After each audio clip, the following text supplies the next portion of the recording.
प्यारे बच्चों, कैसे हो आप सब। आज हम पढ़ने वाले हैं कक्षा पहली सारंगी का पाठ नंबर 16 जन्म दिवस पर पेड़ लगाओ। तो ये एक प्यारी सी कविता है, चलिए इसको हम गाते हैं।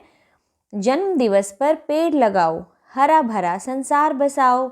जन्म दिवस पर पेड़ लगाओ। संसार क्या होता है? दुनिया। और जन्म दिवस मतलब बर्थडे। तो हमें अपने बर्थडे पर एक एक पेड़ लगाना चाहिए ताकि हमारे आसपास की दुनिया हरी भरी हो जाए।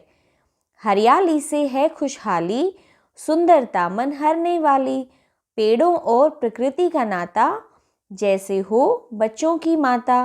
तो जब हरियाली होती है तो उससे खुशहाली आती है, सब कुछ अच्छा लगता है। तो जो सुंदरता होती है, हरा भरा जब संसार होता है तो वो सुंदर लगता है, तो वो हमारे मन को अच्छा लगता है। पेड़ों और प्रकृति का क्या नाता है? नाता मतलब रिश्ता। प्रकृति कौन होती है? प्रकृति हमारे आसपास जो भी है, पेड़ पौधे, जीव जंतु, पशु पक्षी, सबको मिलाकर प्रकृति बनती है। तो पेड़ और प्रकृति का जो नाता है वो ऐसा होता है जैसे प्रकृति पेड़ों की माता है। फूल और फल तुम पाओ, जन्म दिवस पर पेड़ लगाओ। तो हमें पेड़ों से क्या क्या मिलता है? फूल और फल। इसीलिए हमें अपने जन्म दिवस पर एक एक पेड़ लगाना चाहिए। इस कविता को लिखा है राजा चौरसिया जी ने।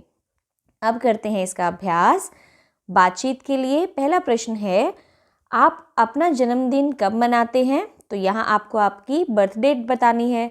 दूसरा प्रश्न है, आप अपने जन्मदिन पर क्या क्या करते हैं? तो हम अपने जन्मदिन पर केक काटते हैं, अपने मित्रों को घर बुलाते हैं, मस्ती करते हैं और अपनी कक्षा में चॉकलेट्स भी बांटते हैं। फिर है, कविता में जन्मदिन पर क्या करने के लिए कहा गया है?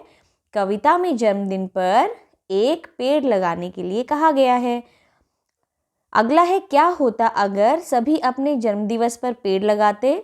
अगर सभी अपने जन्मदिवस पर पेड़ लगाते तो हमारी धरती और ज़्यादा हरी भरी हो जाती। सभी जन्मदिवस पर स्वच्छता के कार्य करते। अगर सभी अपने जन्मदिवस पर स्वच्छता के काम करते तो भी हमारी धरती साफ सुथरी हो जाती। अब है, खोजें और जानें। पता कीजिए और लिखिए कि इनका जन्मदिन कब आता है। तो आपको अपने घर पर बात करनी है, अपने दादा से, दादी से, नाना से और नानी से और आपके दोस्त से। तो उनका जन्मदिन कब आता है ये आपको पूछकर यहाँ लिखना है। अब है शब्दों का खेल। समान लय वाले शब्द खोजकर लिखिए। समान लय वाले शब्द क्या होते हैं? जिनकी आखिरी ध्वनि सेम होती है। जैसे फल का होगा जल, माता भाता, फूल स्कूल, हरियाली ताली। इस तरह से आप यहाँ पर शब्दों को लिखेंगे। अब है, सही शब्द से वाक्य पूरे कीजिए। पहला है, माला ने धरती में डैश बोया। तो क्या बोया? बीज बोया। तो यहाँ लिखेंगे हम बीज। फिर है, बड़े प्यार से उसमें क्या डाला? जल या फल?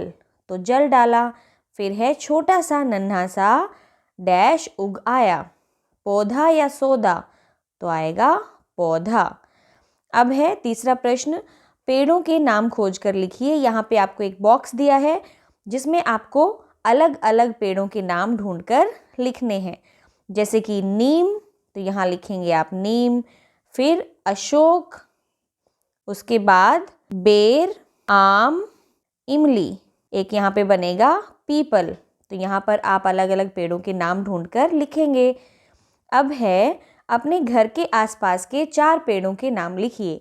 तो आप अपने घर के आसपास पता करेंगे, अपने मम्मी पापा से पूछेंगे और वहाँ कौन कौन से पेड़ आपको दिखाई देते हैं वो आप लिखेंगे।